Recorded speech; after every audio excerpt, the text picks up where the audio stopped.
Hello everyone. Today we are going to learn lesson number 9 in English grammar, that is modals.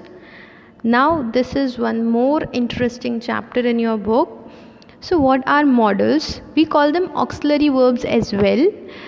Just like other verbs, we have modals in our speaking or daily life or in our conversation. We use them very often.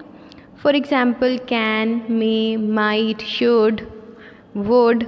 These are some modals or auxiliary verbs which we use in our conversation or during our conversation. So here modals are auxiliary verbs, or you can call them helping verbs, used to convey specific meanings in particular situations.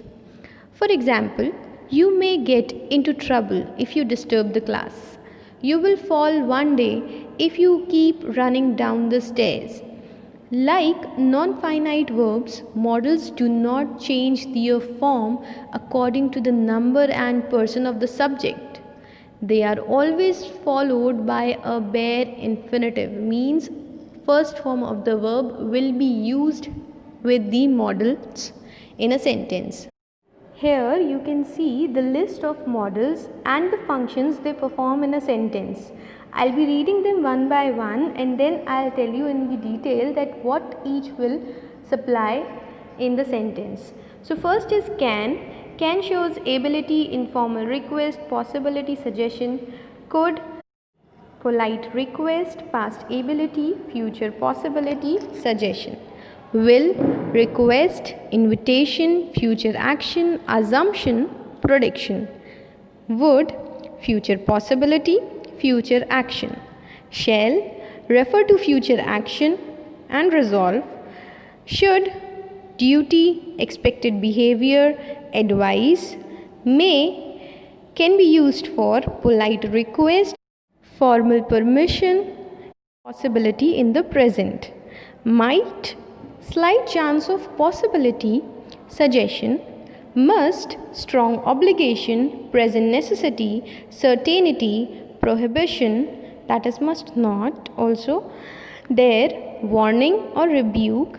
Need, necessity, ought to, obligation, duty, expected behavior. Now let's talk about these modals in detail. First we have permission. You know what, students? Modals are quite different from the tenses. Is, am, are, was and were, has and have. These are the helping verbs used in tenses or to tell the time in the sentence. Whereas modals tell you something different. It could be a suggestion. Sometimes we speak like this: you should consult a doctor. Means right now we are giving you a suggestion or a piece of advice. So here, what is that? It is not telling you any tense or any time of the thing. It is just a suggestion.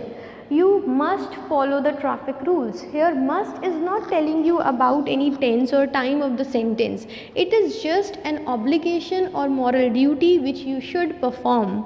So this is the way modal works. So let's talk about the first type, or you can say the function they perform, that is can, could, may, can be used for giving permission. When you ask me, ma'am, may I come in? So I give you permission, yes, you may come in. That means may is for your permission. Can I borrow your pen? Yes, you can. Could you please help me out?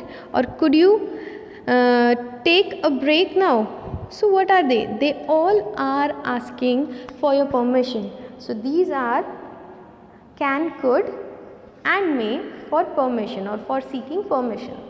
Next is possibility. To express possibilities in your sentences, you use modals such as may, might and could. The modals may, might and could are used to indicate possibility. How? Just look at the example. There may be some biscuits left in the tin. You are not sure about it. You are just giving or raising a possibility here. Next is advice and offer. For this purpose, we can use should, would, could have, should have, couldn't have, shouldn't have. Should and would are quite confused with the shall and will.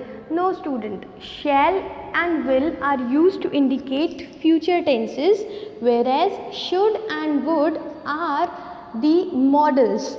Do not confuse that these are the past forms of will and shall. Here, this shows that should is used to give an advice. Would can also be used to give an advice as well as an offer. If you are making an offer, you can use would. Would you like to celebrate Eid with us this year? It is an offer. When you are asking, would you like to have some cookies with tea? So it is an offer you are making to someone. Next is, you should have taken that shortcut. Should have means something which you should have done, something which is not done by you and should be done before the time or at that time when the moment is there. Next is ability and possibility. To show this, we can use can and could. Like, I can jump 10 stairs at a time. So it is my ability to show. Could can be used to show the possibility as well as the past ability you could have done or you could do. The models can and could are used to say that something is possible or that somebody has the ability to do something. She can easily complete this project on her own. He could swim from one end to the pool to the other in a flash. So here, ability and possibility can be expressed by using can or could. Next we have request, can, could, will, would. The models can, could, will and would are used to make some kind of request. Examples: can you tell me the direction to his house? Here you are asking or you are making some kind of request here. Could you please guide me to the library? Will you please listen to me? Would you buy me that yellow dress? Here you are making a request to someone or some kind of request, not that polite one sometimes, but a request can be made by using these models. Next we have suggestions. Yes, whenever you give suggestions to someone, you can use can, could and might again. Like, you could take that shortcut, you can take this way. So these are some suggestions you give in general. So can, could, might can work or can function in a sentence when you are trying to give a suggestion. Then necessity and obligation. What is obligation, students? When you have to do something. जब आपको कोई काम करना ही होता है, when you have to do something, you will be obliged or obligated, not obliged, obligated by that. That is, the models should, ought to, must and need to are used to say that it is necessary to do something. This could be either under the speaker's insistence or because of an external obligation or demand. Examples: you should exercise more often. It is a necessity which you are being told by someone. He ought to take his studies seriously now that the examinations are almost here. You must help me get out of this situation now.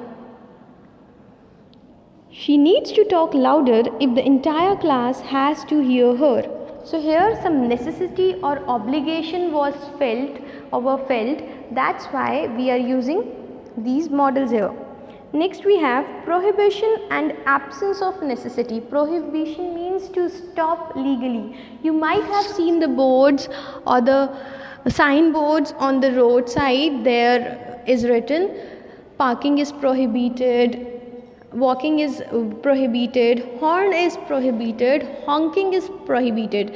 Means to stop or not to do that. So here when you have a prohibition or absence of necessity, you use needn't, shouldn't, oughtn't and mustn't. These models signify prohibition of some kind or absence of need.